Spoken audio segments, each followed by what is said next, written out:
Olá a todos! Hoje é segunda-feira, 16 de fevereiro de 2026, e nosso querido amigo, nosso irmão, o Coronel Jacques Paud, está aqui conosco.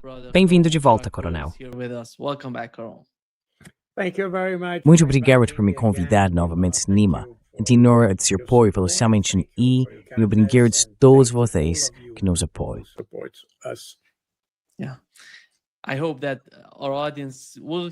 Sim, espero que nosso público continue te apoiando, porque esse apoio é muito importante para você, Coronel. Neste momento específico, sabemos que você está sob sanções da União Europeia. Coronel, hoje precisamos falar sobre o que está acontecendo na Ásia Ocidental, na Ucrânia. Há muito a abordar. Mas antes de chegarmos a isso, quero que você nos conte brevemente o que está acontecendo com as sanções atuais e com você. É realmente injusto e inacreditável o que está acontecendo com o seu caso em Bruxelas.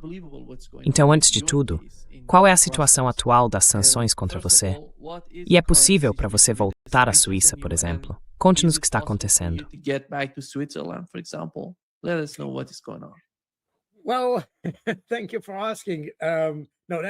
Bem, obrigado por perguntar. Não há nenhuma mudança real. Quero dizer, formalmente há uma mudança, no sentido de que em 6 de fevereiro, o ministro das Finanças da Bélgica me concedeu o que eles chamam de derrogação humanitária. Isso deveria me permitir acessar minhas contas bancárias por uma quantia limitada de dinheiro e por um período limitado de tempo, até junho, para comprar comida, porque até agora eu não tinha permissão para comprar comida, pagar gasolina para o carro, essas coisas. Não tenho permissão para usar minha conta bancária. Quando coloco meu cartão no caixa eletrônico, aparece que é um cartão roubado. Então é isso. Está bloqueado, ponto final. O mesmo vale para meus cartões de crédito e tudo mais. Está tudo bloqueado.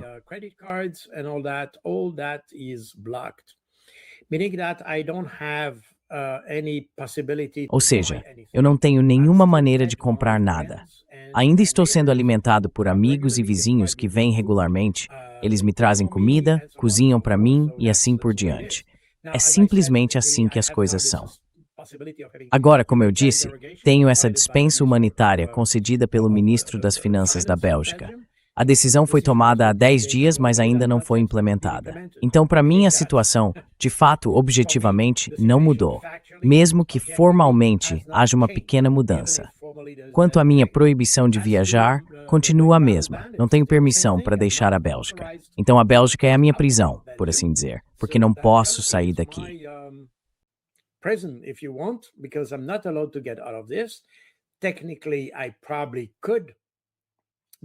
Tecnicamente, eu provavelmente poderia, porque as fronteiras dentro da Europa não são monitoradas. Então eu provavelmente poderia ir para a França e talvez até para a Suíça. O problema é que se eu fizer isso e alguém me pegar, isso seria considerado uma violação das sanções.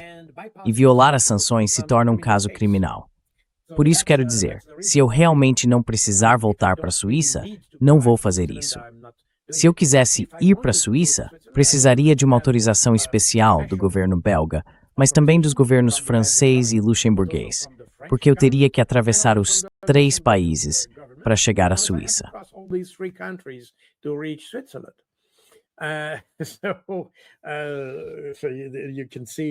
Então você pode ver que a administração, toda essa burocracia em torno dessa questão é simplesmente incrível. E tudo isso é pago pelos contribuintes europeus. Veja bem, então, isso é algo que deveria fazer as pessoas refletirem. Ainda estamos no mesmo ponto. Ainda estamos trabalhando para contestar a decisão. Como já disse no seu canal, isso não é uma decisão legal, é uma decisão extrajudicial, ou seja, uma decisão política. Portanto, não tenho nenhuma capacidade formal de recorrer do caso. Quando você vai diante de um tribunal e é sentenciado, pode recorrer da sentença. No meu caso, não pode, porque é um julgamento político. Não é ilegal, é político.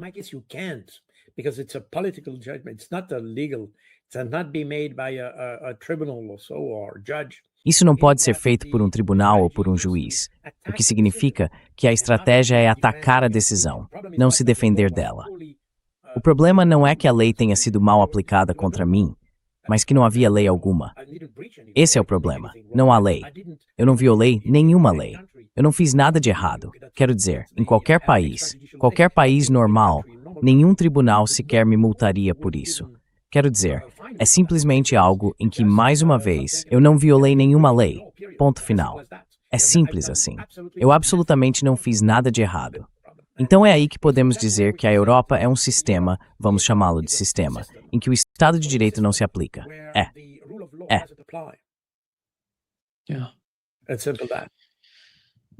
Espero que finalmente você possa encontrar um... Ah, vai sim.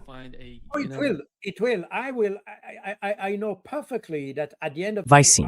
Eu vou. Eu sei muito bem que no fim das contas serei o vencedor de toda essa história. Claro, não há dúvida disso, e todo mundo sabe. A questão é, por que a UE é tão teimosa continuando com sanções que sabem ser ilegais?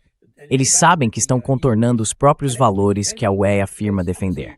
Porque, obviamente, essa é a diferença entre a UE e a Rússia. Na Rússia, existe o Estado de Direito. Talvez leis duras, pode ser, mas ainda assim, cash praise por um tribut. Talvez se possa criticar as leis.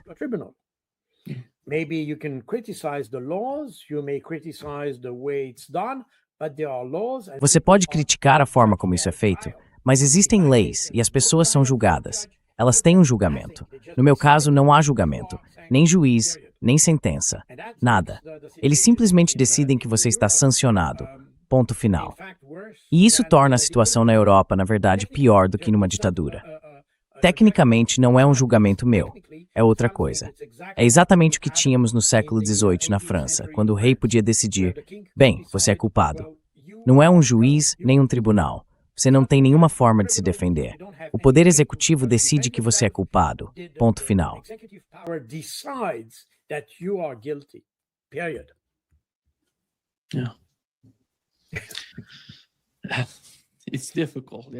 É difícil, sim. Acho que ninguém realmente entende o tipo de pressão que você está sentindo agora, porque é inacreditável.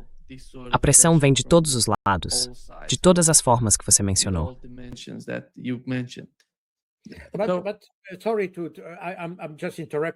Desculpe, estou te interrompendo. Peço desculpas por isso. Mas o que você acabou de dizer é muito importante, porque ao mesmo tempo isso despertou a consciência de muitas pessoas ao redor do mundo. Recebi apoio de todos os lugares, literalmente de todos os lugares. Recebo cartas, e-mails, mensagens de texto de todo mundo. As pessoas estão percebendo agora como esse sistema que temos na Europa é totalmente injusto e vai contra qualquer valor que afirmamos ter no Ocidente. Então, sim, é um momento difícil para mim, mas ao mesmo tempo é uma oportunidade de ver que pessoas ao redor do mundo, talvez não todas, mas muitas, estão cientes disso e estão expressando seu apoio. They express their support. That's the reason why I want to thank all of. É por isso que quero agradecer a todas as pessoas na plateia, você e outros que demonstraram explicitamente seu apoio. Isso é extremamente importante, porque mostra que, apesar do tipo de irracionalidade que temos agora no Ocidente, muitas pessoas entendem que estamos indo em uma direção muito ruim. E isso, para mim, é uma espécie de... é reconfortante, se posso colocar dessa forma. Não melhora minha situação, não me torna mais livre, nem nada assim. Pelo menos, não neste momento. Mas mostra que esse apoio é extremamente importante, porque prova que, independentemente de quem decidiu o quê e de como decidiram isso na UE, eu estou no caminho certo, e não a UE. E isso é muito importante destacar.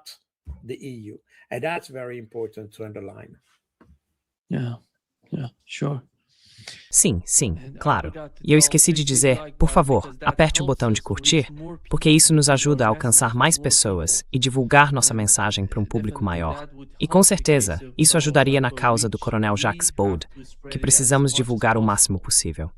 Então, Coronel, deixe-me começar com o que está acontecendo no Oriente Médio, ou Ásia Ocidental. Temos duas forças se confrontando. Os Estados Unidos, junto com Israel, preparando um ataque ao Irã. E o Irã está totalmente preparado, pelo que vi e pelo que ouvi de autoridades quando estive lá. Nesse momento, o que sabemos? O segundo porta-aviões dos estadunidenses, o Gerald Ford, acabou de cruzar o Oceano Atlântico.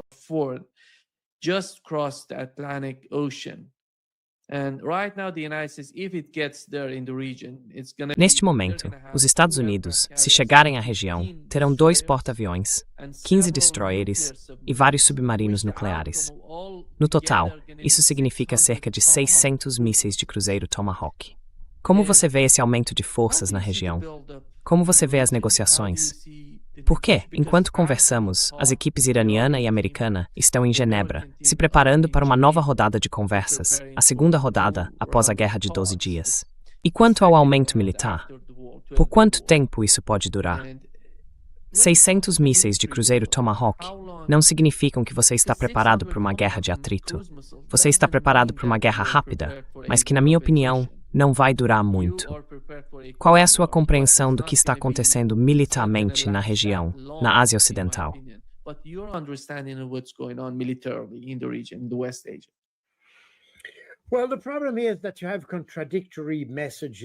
Bem, o problema é que há mensagens contraditórias sobre a situação no Irã. Você mencionou uma guerra de atrito, e alguns dizem que isso pode acontecer. Mas também entendemos que o atrito exige tempo. Quero dizer, quando se fala em uma guerra de atrito, está se falando de algo que se prolonga no tempo. Isso significa que é preciso ser capaz de aplicar pressão de forma contínua, não apenas por um curto período. E também entendemos que o Irã é um país gigantesco. É muito maior que o Iraque, e sua geografia é mais complexa. Entendemos também que os Estados Unidos não conseguiriam ter um componente terrestre muito forte se houvesse uma guerra com o Irã.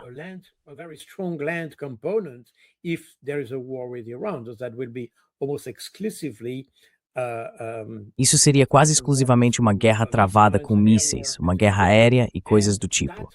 E isso exige uma quantidade enorme de energia e recursos. É extremamente caro para um resultado muito, como posso dizer, muito improvável. Porque se você tem confiança de que pode ocupar o país, pode fazer algo, pode realmente destruir seu potencial militar, ok, isso provavelmente é viável para um país pequeno. Mas para o Irã não seria possível. Então, desgaste é realmente apenas uma palavra aqui, porque não tenho certeza se os americanos seriam capazes de fazer isso.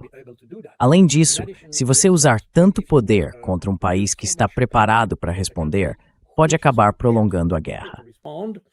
You may well extend the war. I mentioned that on your website. Mencionei que no seu site, no seu programa de blog na semana passada, mais ou menos, que isso incluiria Israel, quase com certeza. E nessa situação, o Irã pode sair prejudicado. Isso é definitivamente verdade. Os Estados Unidos também podem sofrer, mas Israel será o grande perdedor em toda a história. Então é muito difícil dizer exatamente o que os americanos querem alcançar. Eles provavelmente estão agora em um processo muito semelhante ao que tivemos no ano passado. Isso significa que usam a negociação como forma de obter vantagens, alternando entre negociação e ameaça, indo e voltando para conseguir o que querem. Mas, novamente, não tenho muita certeza do que os americanos querem alcançar no Irã. Em determinado momento, estava muito claro que se tratava do potencial nuclear. Very much clear at one point that it was about the nuclear potential. I mean, when we talk about nuclear potential, we are... Quer dizer, quando falamos sobre potencial nuclear, estamos claramente falando do uso pacífico da energia nuclear, porque todo mundo sabe, inclusive a inteligência dos Estados Unidos, que o Irã não possui armas nucleares, e pelo menos até agora, não tem um programa de armas nucleares. Mais uma vez, tudo o que estamos fazendo agora pode apenas incentivar os iranianos a iniciar um programa desse tipo.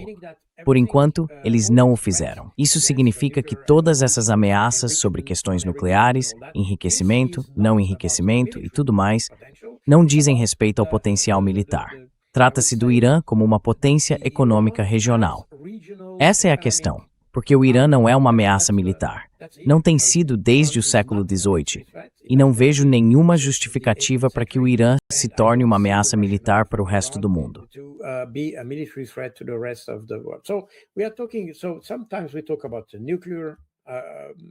Às vezes falamos sobre potencial nuclear, às vezes sobre mísseis balísticos, convencionais ou não convencionais. Mas essencialmente, hoje eles são convencionais. E obviamente, mísseis hipersônicos e tudo isso, porque isso é uma grande fonte de preocupação, especialmente para os israelenses.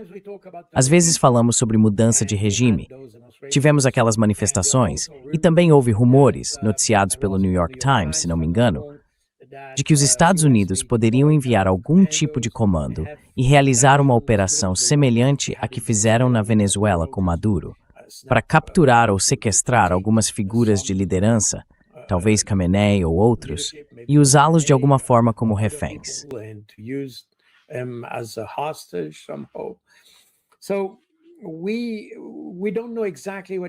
Então, não sabemos exatamente o que os americanos estão tentando alcançar. E isso também torna tudo muito difícil de avaliar. Além da ausência de um objetivo claro, a tomada de decisões nos Estados Unidos é extremamente errática. Já discutimos isso muitas vezes, mas ninguém pode realmente confiar no que Trump diz. Quando perguntado sobre os objetivos de uma possível ação no Irã, ele nem sequer foi capaz de dizer o que queria alcançar. Então, como é possível realizar uma operação militar, uma operação eficaz, seja a curto ou a longo prazo? Essa não é a questão, mas é possível conduzir uma operação militar sem saber exatamente o que se quer alcançar. E agindo dessa forma, talvez você se lembre de que, com o Iraque, foi muito parecido.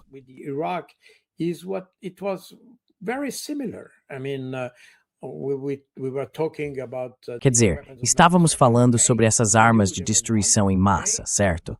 Sabíamos que não havia nenhuma. Exatamente a mesma situação. E no fim, tratava-se de remover Saddam Hussein. Mas remover Saddam Hussein não resolveu o problema de forma alguma, porque depois disso o que se teve foi o caos em vez do Iraque. Por um tempo ninguém sabia o que estava acontecendo, e então veio todo o episódio do Estado Islâmico e tudo mais. Isso aconteceu porque não havia um poder forte em Bagdá. Então, se o seu objetivo é apenas a mudança de regime, o que isso realmente significa? Quem vem depois da liderança atual?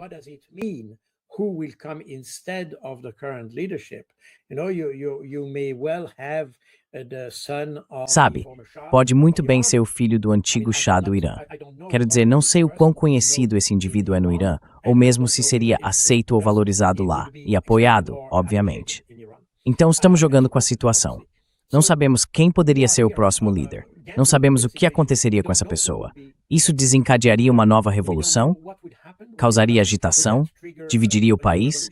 Não sabemos qual seria o resultado. O problema é que, com todas essas operações que o Ocidente está realizando, na verdade está apenas criando caos. E o caos tem como consequência tornar a vida nesses países impossível.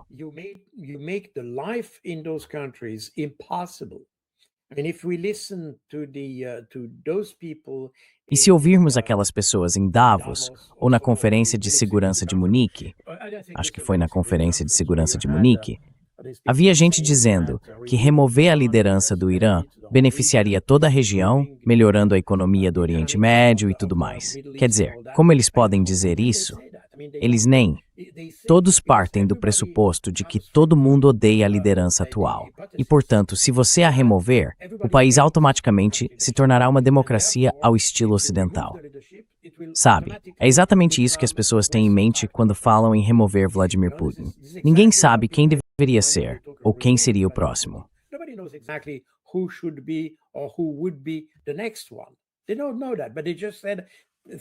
Eles não sabem disso.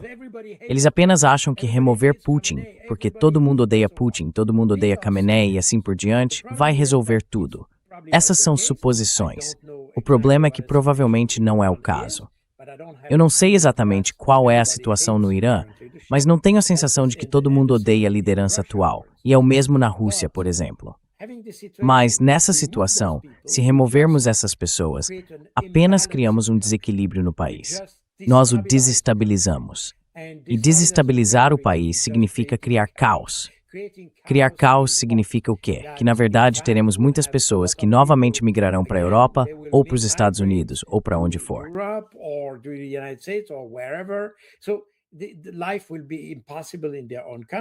Então a vida será impossível em seu próprio país. E então voltamos, estou falando da Rússia.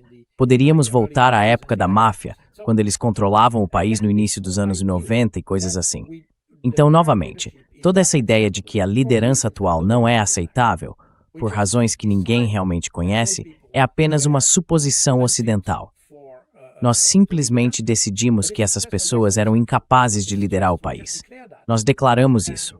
Nem sequer prestamos atenção ao que a maioria das pessoas pensa. E, portanto, tudo o que fazemos para patrocinar ou promover mudanças nesses países está fadado ao fracasso, porque não sabemos exatamente quem estamos apoiando. Normalmente, acabamos apoiando as facções mais extremistas.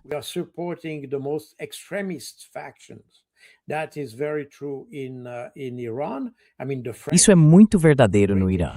Quero dizer, os franceses, os britânicos e os americanos têm apoiado o movimento terrorista no Irã desde, na verdade, o início dos anos 80. Isso ficou muito claro mesmo durante a Guerra do Iraque. Havia esse apoio a movimentos separatistas e nacionalistas em várias regiões do Irã. Até agora, o Irã conseguiu manter o controle sobre esses grupos, eu presumo. Não sei exatamente qual é a situação, mas presumo que sim. Mas o fato é que, quando dizemos que estamos apoiando a democracia, não estamos apoiando a democracia. Estamos apoiando facções extremistas nesses países. E presumimos que essas pessoas, porque falam sobre democracia, bem, essa é a versão deles de democracia.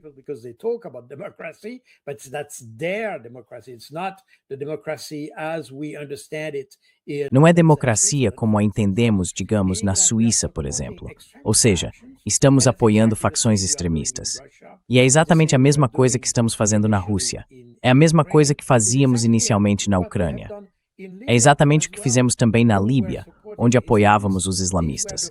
Foram os franceses e os britânicos.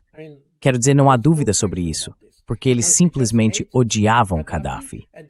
E, portanto, consideravam que Gaddafi não era democrático. Então, o inimigo de Gaddafi devia ser democrático.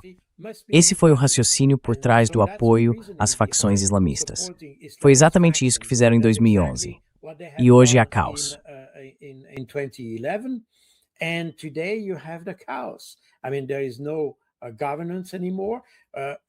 Quer dizer, não existe mais governança. Lembre-se de que em 2010, a Líbia era o país com o maior índice de desenvolvimento humano de toda a África. E desde então, tudo desmoronou. Não há mais boa governança. Então destruímos tudo por razões que ninguém realmente entende. E isso é decidido por pessoas como Trump, e antes dele, claro, George W. Bush, pessoas que não tinham muito entendimento sobre o resto do mundo. Provavelmente Trump viajou bastante, mas lembro que quando George Bush se tornou presidente, ele nunca tinha saído dos Estados Unidos. São essas as pessoas que decidem sobre a guerra. E isso também é algo que vemos na Europa hoje. And that's also something we see in Europe today. Because we are unable to manage our domestic... Como não conseguimos lidar com nossos problemas internos, tendemos a exportá-los e tentar fazer guerra. Isso é para distrair a opinião pública? É para mostrar que somos capazes de agir e fazer algo diferente? Não sei exatamente qual é a lógica disso, e talvez só os psiquiatras possam explicar. Mas a realidade é que quanto mais fracos nos tornamos, mais pró-guerra ficamos. E essa é uma reação muito estranha. Vimos a mesma coisa em 2001 e 2002. Era exatamente o que George W. Bush estava enfrentando. Ele não havia cumprido suas promessas em casa, então começou a exportar o problema, tornando-se o tomador de decisões sobre a guerra, porque não conseguia desempenhar esse papel nas questões internas.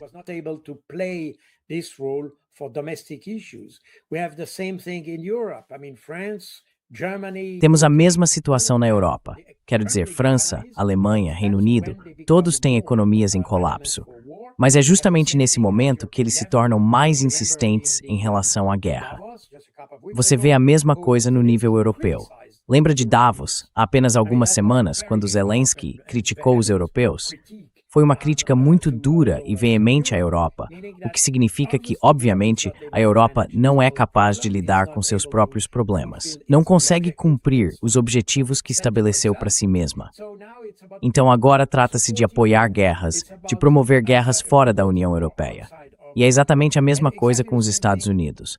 Não sei ao certo se os Estados Unidos já se tornaram grandes novamente até agora.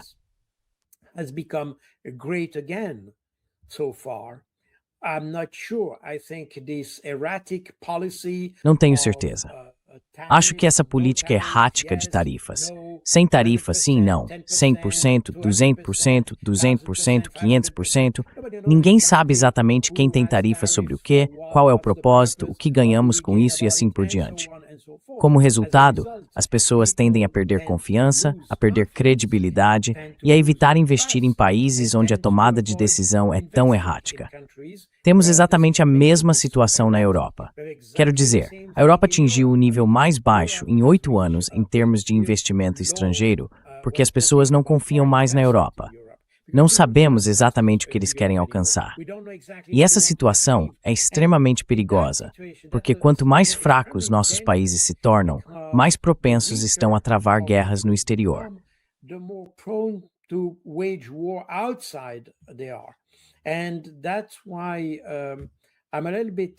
E é por isso que eu fico um pouco... O que me preocupa em relação ao Irã é que nem sabemos o que queremos alcançar. Só queremos fazer guerra. Isso é o que sabemos. Queremos atacar. Mas para que exatamente? Com que resultado? Qual é o desfecho esperado disso? Ninguém realmente sabe.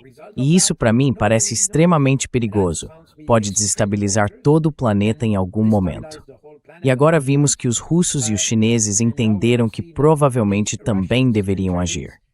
Ouvi dizer, embora não tenha visto nenhuma confirmação, que agora existe algum tipo de acordo de defesa entre Irã, Rússia e China.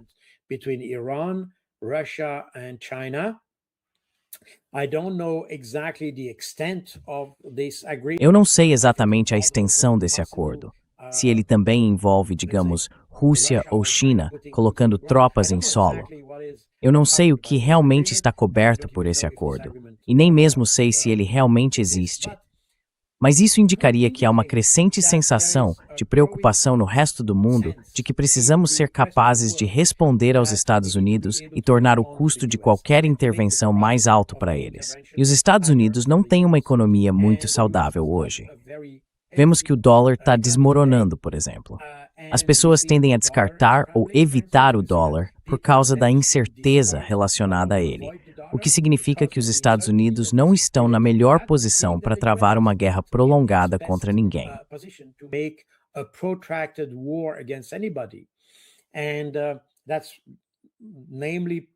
E essa é provavelmente uma das razões pelas quais os Estados Unidos querem se retirar da Ucrânia.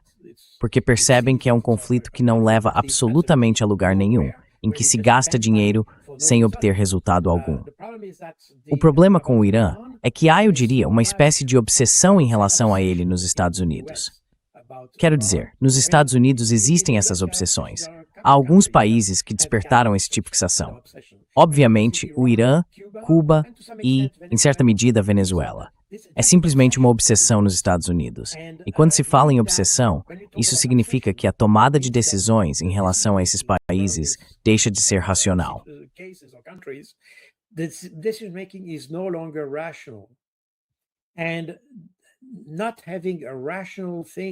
Não ter um pensamento racional ou uma tomada de decisão racional em relação a isso significa que pode levar a algo dramático. E isso é motivo de preocupação. Você pode dizer, ok, você tem um objetivo limitado, porque quer, sei lá, entrar no Níger para recuperar aquelas minas de urânio e coisas do tipo. Certo, então você vai até lá, ocupa parte do país. Pode ser caro em relação ao objetivo, mas é viável, você poderia fazer isso. Mas com o Irã, o que é isso? Quero dizer, você quer Taiwan, se mudar bem depois, então qual foi das grupo étnico?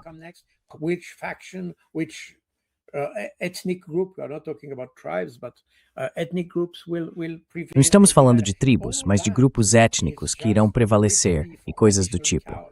Tudo isso é apenas uma receita para mais caos. E ninguém precisa de caos hoje em dia. Certamente não os Estados Unidos. Aliás, os Estados Unidos deveriam desejar estabilidade. Estabilidade na tomada de decisões.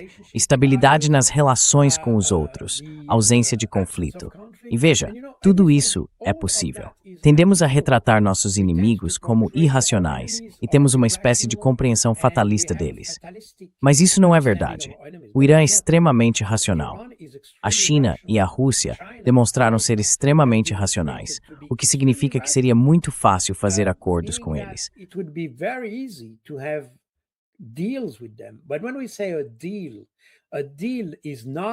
Mas quando falamos em um acordo não é: se você não fizer isso, eu atiro em você.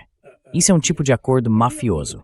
Um acordo verdadeiro é quando ambas as partes veem um benefício em cooperar uma com a outra. E todas as partes devem obter um benefício. Pode não ser exatamente o mesmo valor ou a mesma proporção do benefício, mas todos devem ficar satisfeitos com o acordo. E isso exige conversa, isso exige diplomacia, isso exige diálogo. E isso pode cercar qualquer país. Não vejo nenhum país que precise ser atacado hoje. Quero dizer, o Irã é certamente um dos países que estariam mais abertos ao diálogo e à cooperação com o Ocidente. And to cooperation with the West.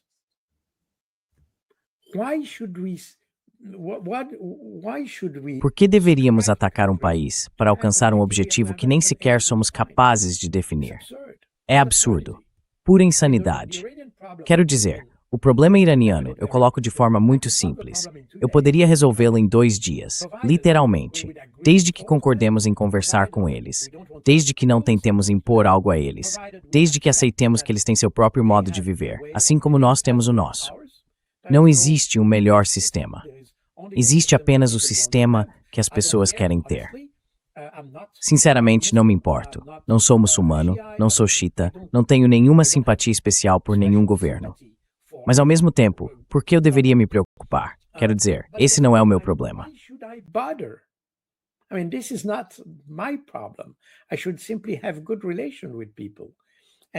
Eu simplesmente deveria ter boas relações com as pessoas. E se os iranianos acharem que é isso que querem, bem, essa é a decisão deles, não a minha. Isso é algo que as pessoas no Ocidente se recusam a entender. Nós não aceitamos que a Rússia seja assim, que o Irã seja assado, que o Iraque, blá blá blá. Queremos algo diferente. Aliás, nem sabemos exatamente o que queremos. Só sabemos que não queremos o que existe. Queremos algo diferente. Mas não sabemos o que. E isso, eu acho, é totalmente estúpido. Então, não sei exatamente o que vai sair disso. Mais uma vez, não sou capaz de avaliar o que vai acontecer, porque não consegui definir qual seria o objetivo de um ataque contra o Irã.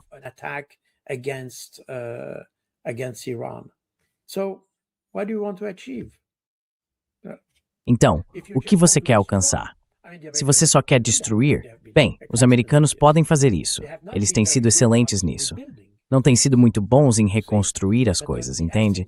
Mas a essência do conflito, se você quer mudar as coisas, destruir é uma coisa. Reconstruir é o mais importante, porque reconstruir define o futuro. E se você não sabe o que quer construir depois de ter destruído tudo, então qual foi o propósito de destruir? É isso que me preocupa um pouco em relação aos Dalswa, especialmente agora. Essa obsessão de que o Irã deve ser destruído.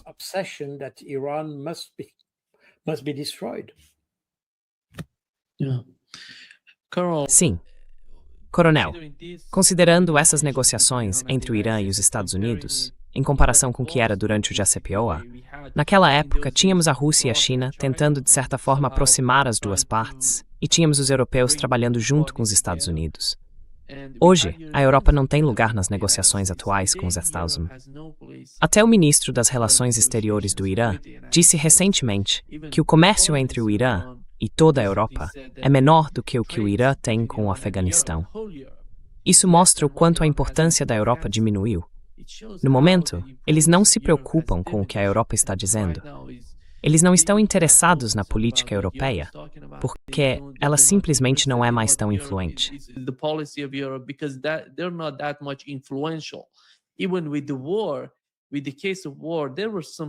Mesmo com a guerra, houve momentos em que todos falavam sobre isso, dizendo que os Estados Unidos iriam atacar a qualquer momento. E os países que tentavam dialogar com os Estados Unidos e com os iranianos para trazer algum tipo de bom senso a toda a situação eram as potências regionais, os países do Oriente Médio, da Ásia Ocidental, Turquia, Arábia Saudita e outros. Não havia nenhum país europeu nessa equação. Onde está a Europa hoje? Macron diz que os Estados Unidos não podem chegar a um acordo ou entendimento com a Rússia sem a Europa. Mas a Europa não quer estar lá. A Europa não quer se envolver na Ásia Ocidental. A Europa se retirou de todos os cálculos, de todas essas questões geopolíticas. Onde está a Europa hoje?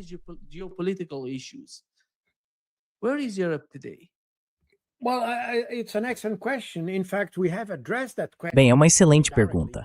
Na verdade, já abordamos essa questão indiretamente algumas vezes. Lembra quando falamos sobre a Palestina e toda a questão ali, e também sobre aqueles casos em 2024 e 2025, quando houve aquelas trocas de mísseis entre Israel e o Irã? Notamos que toda vez que se fala em paz no Oriente Médio, e até na Ucrânia, aliás, quando se fala em paz e em possível diálogo ou algo do tipo, todos olham para os Estados Unidos, mas ninguém olha para a Europa. A Europa perdeu completamente o controle, perdeu qualquer poder e até a confiança de seus aliados e amigos tradicionais. E há diferentes problemas relacionados a isso. There are different problems related to that. First of all, you started your question with Antes de tudo, você começou sua pergunta com o JCPOA. O JCPOA, e isso se relaciona ao que acabei de dizer, tinha como objetivo fazer com que o Irã reduzisse suas capacidades de enriquecimento de urânio. Esse era o objetivo claro, e eles o alcançaram. O acordo foi assinado e, aliás, os iranianos cumpriram com ele. Estava tudo bem. Se os Estados Unidos não tivessem se retirado do acordo, tudo ainda estaria bem e teríamos relações normais.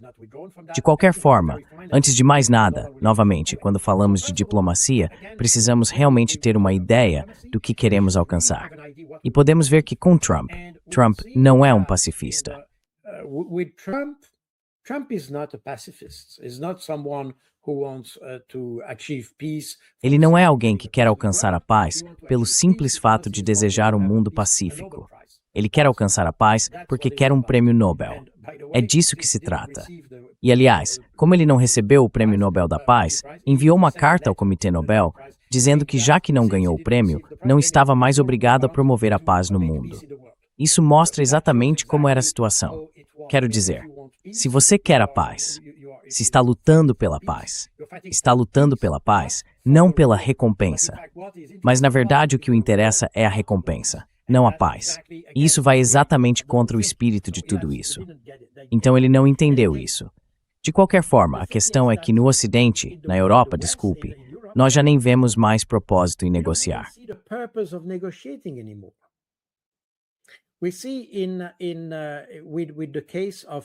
Vemos isso no caso da Palestina.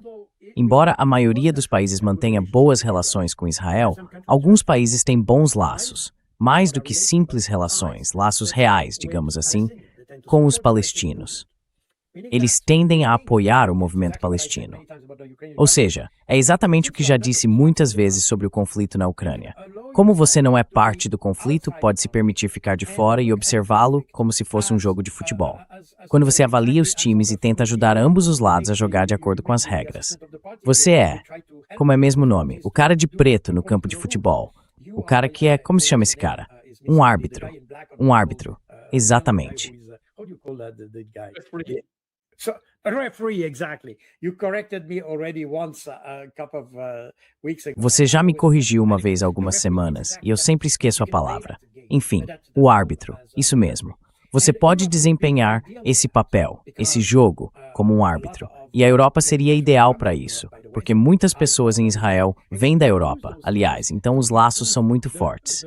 Poderíamos usar esses laços para promover a paz na região e tentar trazer as duas partes, ou seja, os palestinos de um lado e os israelenses do outro, para a mesma mesa de negociação. E poderíamos fazer isso. Quero dizer, é fascinante ver que os Estados Unidos, que são uma parte do conflito, claramente do lado dos israelenses, assim como o Irã está do outro lado, ainda são aqueles de quem esperamos que façam a paz.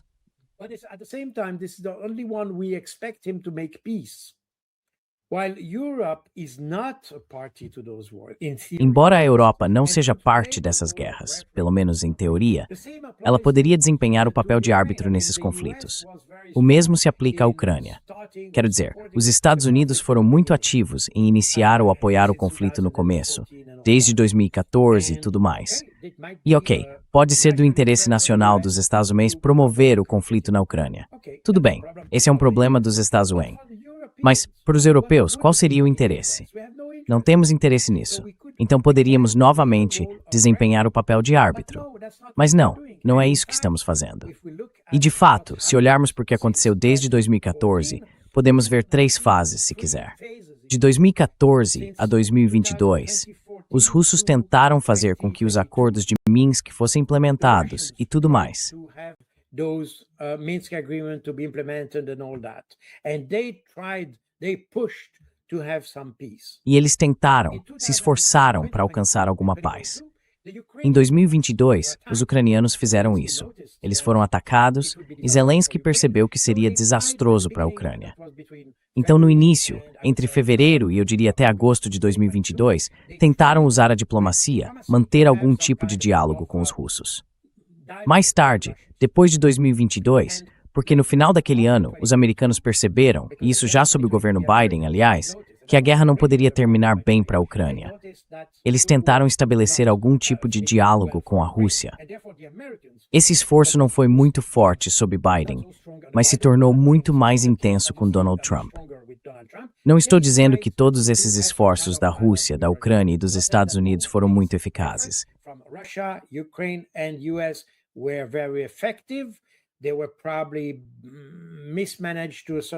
Eles provavelmente foram mal administrados até certo ponto, mas houve algumas tentativas. E o interessante é que nessas 3 fases, quem tentou sabotar os esforços dos 3 atores? A União Europeia. A União Europeia fez todo o possível para impedir que a Rússia implementasse os acordos de Minsk. Fizeram exatamente o mesmo em 2022 com a Ucrânia. E lembre-se, é claro, que não foi apenas a União Europeia, mas a Europa como um todo. Quero dizer, foi o Boris Johnson, mas também os alemães e os franceses, que fizeram todo o possível para sabotar os esforços de Zelensky. E então, quando Trump chegou, obviamente, os europeus também tentaram sabotar tudo isso. O que significa que há algo muito perturbador, eu diria, na Europa, que a Europa tem sido uma promotora da guerra, não alguém tentando promover a paz. And not someone who tried to promote peace. They tried to punish Russia for some reason. Eles tentaram punir a Rússia por algum motivo, em vez de tentar encontrar uma forma de acomodar a visão russa. Quero dizer, os russos têm a sua própria visão. Podemos concordar com ela ou não. O fato é que se trata de uma grande potência. Eles têm seu próprio entendimento da situação. Eles têm uma percepção de ameaças contra si. Se isso é certo ou não, não é realmente o ponto. O ponto é que essa é a percepção deles, e eles agirão com base nisso. E é uma potência nuclear, então precisamos levar em consideração a percepção da Rússia. Não que seja o ideal, talvez seja apenas a visão deles. Enfim, seja certo ou errado. Again, it's right or wrong. That's not the question. That's their perception. Essa não é a questão. Essa é a percepção deles. Esse é o quadro dentro do qual eles vão agir. É isso que vai definir a política deles. A política externa, a estratégia militar e assim por diante. Portanto, precisamos levar isso em consideração, gostemos ou não. Se for um país como Luxemburgo, em teoria você deveria poder fazer o mesmo. Mas, como Luxemburgo não é uma potência estratégica e provavelmente não teria as mesmas implicações em caso de guerra, você pode dizer, ok, sim, Luxemburgo, vocês são legais. Mas esse não é o ponto. Quando se trata de um país como a Rússia, independentemente do que se pense sobre a liderança na Rússia, é preciso levar isso em consideração, exatamente como fazemos com os Estados Unidos, aliás. Não se trata de Trump estar certo, ou Biden, ou Bush, ou quem quer que seja, estar certo ou errado. Biden or Bush or whoever is right or wrong. The fact of the matter is that they are there. O fato é que eles estão lá. Estão prontos para atacar qualquer um que não concorde com eles. Então é preciso levar isso em consideração. Esse é o ponto de partida. Depois, o que você precisa fazer é tentar conversar com eles, estabelecer um diálogo, tornar a abordagem deles ao problema mais racional. Mas, por meio do confronto, você não vai conseguir nada. Isso é tão verdadeiro para os Estados Unidos quanto para a Rússia ou a China. Chega um ponto em que é preciso aceitar que esses são países muito grandes, grandes atores estratégicos, não apenas economicamente, mas também politicamente e militarmente. E, portanto, é preciso levar isso em consideração. And therefore, you have to take that into consideration.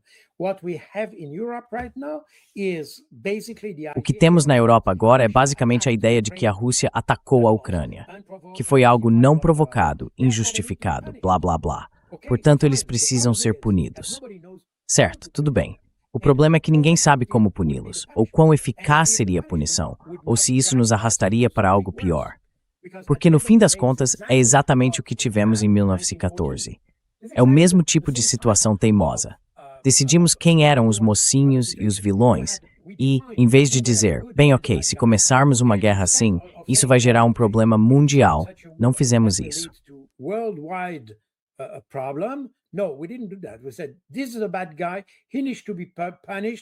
Nós dissemos, esse é um cara mau, ele precisa ser punido.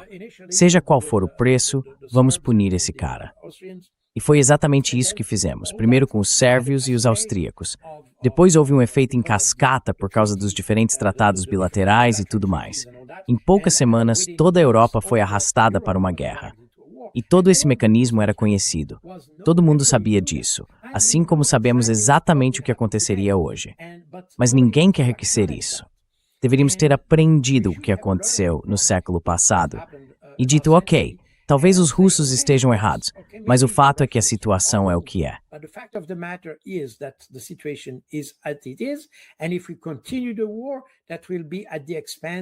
E se continuarmos a guerra, será às custas da Ucrânia.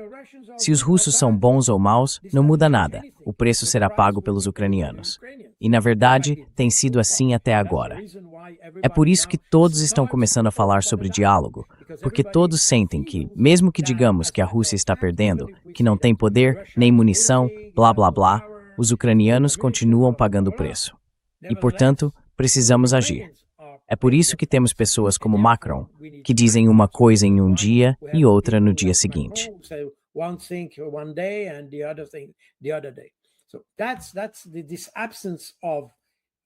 Então, essa ausência de, digamos, um objetivo é um problema real. E aí temos a questão que existe na OAE. Ninguém sabe quem realmente está no comando da política externa europeia. É a Kaja Kallas? Porque se ouvirmos Ursula von der Leyen, ela diz, bem, você sabe, a Europa, a União Europeia, somos nós. Este é o poder. Somos uma potência forte. Queremos torná-la grande novamente. Queremos rearmar a Europa. Somos uma potência. Ok, tudo bem. Mas e daí? Além das palavras, o que torna a Europa forte? Emmanuel Macron disse que a Europa deveria se tornar uma potência geopolítica. É uma frase bonita, mas como se faz isso na prática?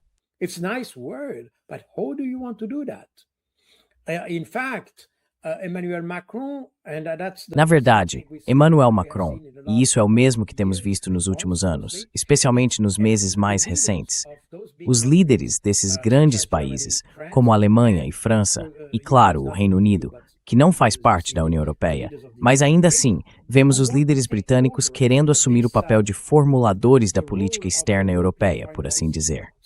Então é a Kaja Kallas que está no comando, ou é o Macron, ou é o Merz. Veja, ninguém sabe exatamente quem fala por quem realmente está no controle. Se você ouvir a Kaja Kallas, bem, podemos ouvir porque é algo curioso.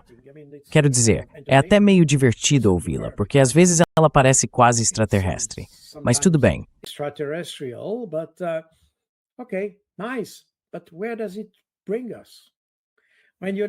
Mas aonde isso nos leva? Quando você ouve Emmanuel Macron, ele fala em grandes conceitos e grandes ideias, mas não há nenhuma pista sobre como ele pretende colocá-los em prática. Voltando ao que ele disse em Munique, por exemplo, ele afirmou que precisamos nos tornar uma potência geopolítica. O que exatamente isso significa? Quero dizer, os Estados Unidos são certamente uma potência geopolítica. A Rússia é certamente uma potência geopolítica. A China também é. Outros. Talvez a Índia também seja, porque eles têm ao mesmo tempo uma realidade econômica e uma realidade política que ultrapassam suas fronteiras. Quero dizer, em escala mundial, eles são reconhecidos como uma potência e também possuem poder militar. Então tudo está dentro do mesmo sistema, por assim dizer.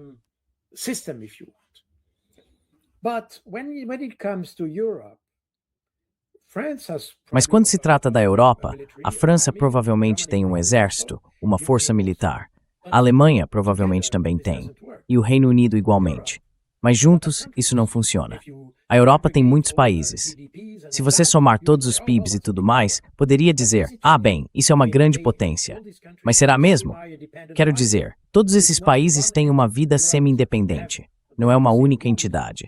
Na Europa, eles têm as mesmas regras, mas não o mesmo peso. Obviamente, quando se fala da Europa, as pessoas pensam na Itália, na Alemanha, na França, talvez na Espanha.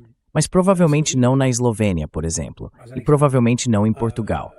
Então, quando falamos de poder geopolítico, como unimos tudo isso? Além disso, podemos até ter uma economia europeia, certo? Mas politicamente vemos que há uma enorme diversidade nela.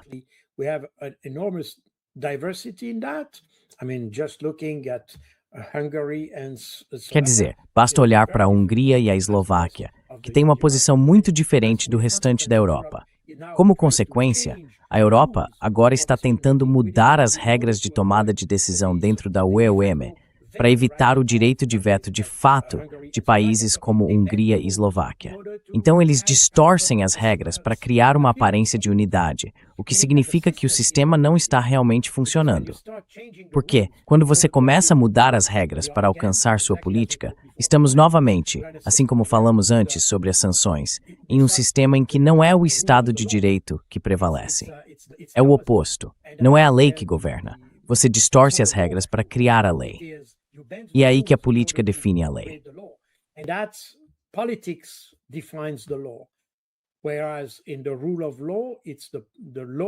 Enquanto no Estado de Direito, é a lei que define a política. Se posso colocar de forma bem simples, a Europa agora está tentando dobrar suas próprias regras para alcançar seus objetivos. E quais são esses objetivos? Quando falamos de poder geopolítico, provavelmente também estamos falando de poder estratégico e até militar.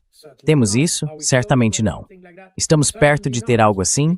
Certamente não, porque pode haver países pequenos que ficariam muito felizes em ser integrados a um sistema militar maior. Estou falando, por exemplo, dos Estados Bálticos ou de outros semelhantes. Mas países como a Alemanha ou a França estariam necessariamente interessados em fazer parte de algo maior? Provavelmente não. A França tem interesses na África. Probably not. France has interest in Africa. France may want to still use its A França ainda pode querer usar suas forças armadas para fins que não sejam a defesa da Europa. Então, novamente, há uma discrepância entre a ideia de uma Europa unificada, quando se fala em rearmar a Europa e criar uma espécie de segundo OTAN ou algo do tipo, e a realidade de que alguns países dentro da Europa podem querer manter a capacidade independente de usar suas forças armadas. E agora, é claro, quando se fala da Europa, acabei de mencionar a OTAN. Vemos hoje que há novamente uma lacuna entre a Europa e a OTAN. E quando digo a lacuna, quero dizer que a OTAN, como já disse muitas vezes e repito, foi criada para lidar com a ameaça nuclear da União Soviética em 1949. A ideia da OTAN era colocar todos os estados europeus sob o guarda-chuva nuclear dos Estados Unidos.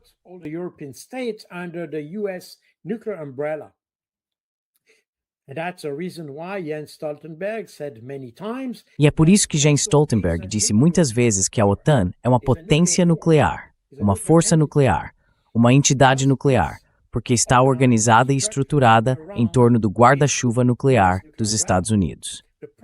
O problema com essa organização é que a ideia de que talvez seja necessário recorrer à força nuclear não se adapta muito bem a uma situação como a que temos, por exemplo, na Ucrânia, ou a uma que poderíamos ter na Europa. Suponhamos que em Estado Báltico, onde ocorra uma intervenção russa para proteger a minoria russa em Tunis, por exemplo. Vamos imaginar algo assim.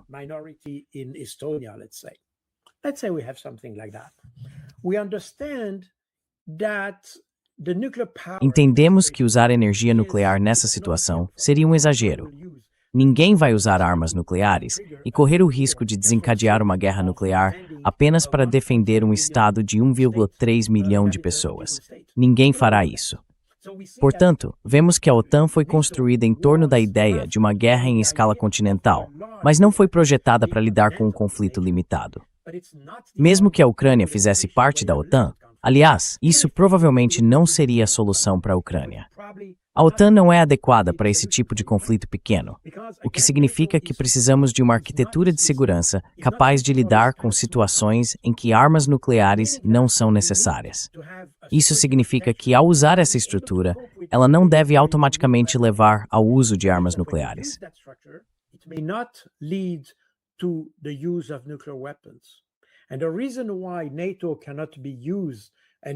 E a razão pela qual a OTAN não pode ser usada, e não seria usada, mesmo no caso da Ucrânia, e os Estados Unidos evitariam usar a OTAN para isso, é porque ninguém quer iniciar uma guerra nuclear apenas para defender o Donbass. Em outras palavras, a OTAN, por concepção, é forte demais para os tipos de guerras que poderíamos ter na Europa. Isso significa que precisamos de algo diferente, que possa operar em nível europeu, mas não da forma como a Europa está organizada hoje. Precisamos de algo intermediário, algo entre a defesa dos países europeus individualmente e o sistema de defesa baseado na OTAN. Precisamos de algo intermediário.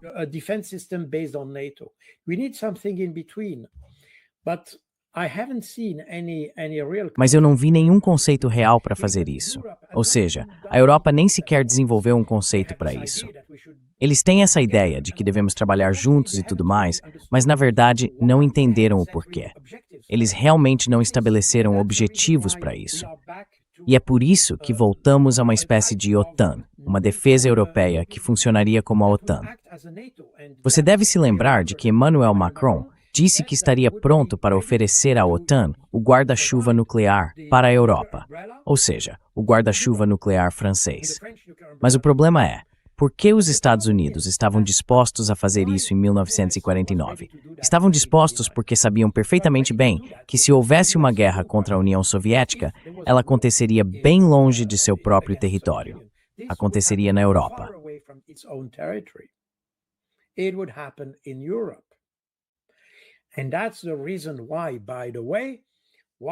E é por isso que, aliás, surgiram todos aqueles movimentos pacifistas na Alemanha no início dos anos 80, porque as pessoas começaram a perceber que se houvesse uma guerra nuclear na Europa, ela aconteceria na Europa. Os Estados Unidos ainda forneceriam um guarda-chuva nuclear, mas esse guarda-chuva seria basicamente eficaz apenas na Europa. E é por isso que tínhamos aquelas armas táticas. Você talvez se lembre da discussão sobre os Pershing II e os SS-20 que tivemos no início dos anos 80, porque a ideia era trazer o guarda-chuva nuclear e mantê-lo em um nível regional na Europa. Agora, se olharmos para o que a França disse e para a proposta de Emmanuel Macron, tudo bem oferecer um guarda-chuva nuclear.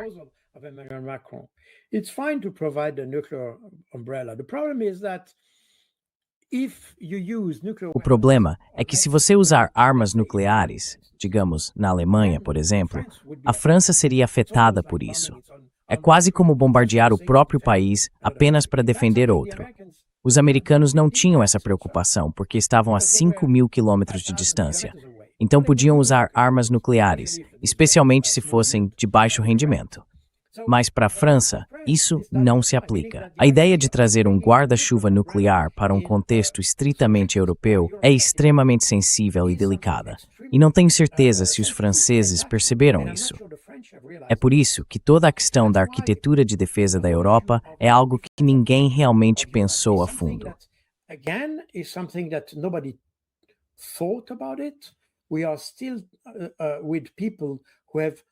Ainda lidamos com pessoas que têm ideias sem realmente entender quais podem ser as consequências. E é por isso que a Europa ainda está longe de ser um verdadeiro ator geopolítico.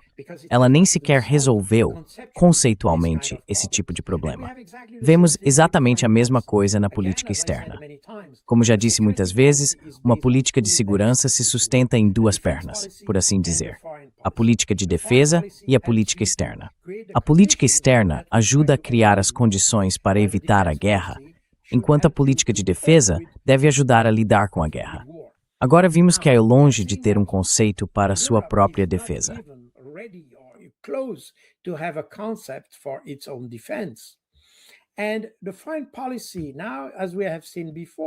E a política externa agora, como já vimos antes, quem realmente detém a política externa na Europa? Não há absolutamente nenhuma estrutura, porque a política externa deveria basicamente representar ou refletir interesses compartilhados. Agora, existe um interesse comum na Europa. Ninguém consegue defini-lo. Quero dizer, sim, é claro, Caracallas dirá Rússia, Rússia, Rússia, esse é um interesse comum. Mas além da Rússia, qual poderia ser o interesse comum dos europeus? E quanto ao Irã, por exemplo? Qual é o interesse comum ali? Eles nunca definiram nenhum. O que significa que se você quer ter uma política externa, precisa ter um interesse comum. Pode haver algumas pessoas ou alguns países na Europa que sejam a favor de negociar ou dialogar com a Rússia ou o Irã, e outros que sejam mais intransigentes e não queiram fazer isso.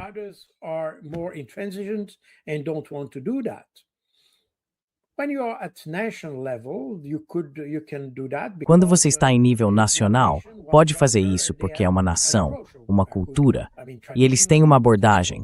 Quero dizer, tradicionalmente, isso mudou recentemente.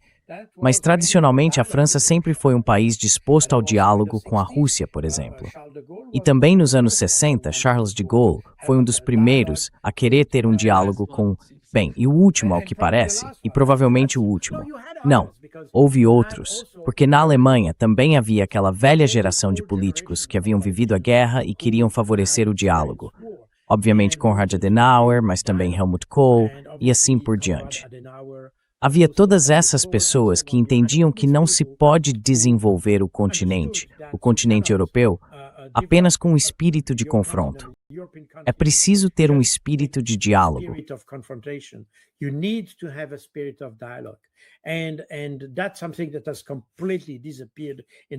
E isso é algo que desapareceu completamente nos últimos 30 anos na Europa. Mas até então, existia essa ideia de que, mesmo que você não concordasse com a Rússia, era preciso conversar com eles. O mesmo vale para a China. E tradicionalmente, a França era assim. A Alemanha, por um tempo, também tinha essa ideia de um diálogo aberto com a Rússia. O problema é que, hoje, isso seria impedido pela própria União Europeia. Então, como lidar com uma situação em que ninguém sabe exatamente quem está no comando da política externa?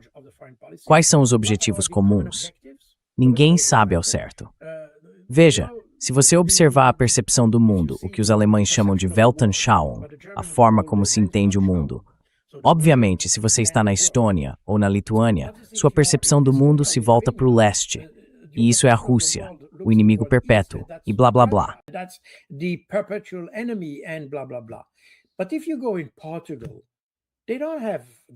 Mas se você for a Portugal, eles não têm esse tipo de problema. A Rússia está muito longe. Eles provavelmente têm questões com a África, com migração talvez. Eles têm outras preocupações, porque sua orientação geográfica ou geopolítica está na direção totalmente oposta à dos Estados Bálticos. E isso torna a ideia de ter um entendimento comum sobre política externa na Europa extremamente difícil. Essa é provavelmente a razão pela qual, até agora, só existem políticas externas nacionais. O problema é que essas políticas externas não têm sido influentes o suficiente para impor uma visão de paz e desenvolvimento na Europa. E é exatamente esse o problema que temos com o Irã, a Palestina e a Rússia.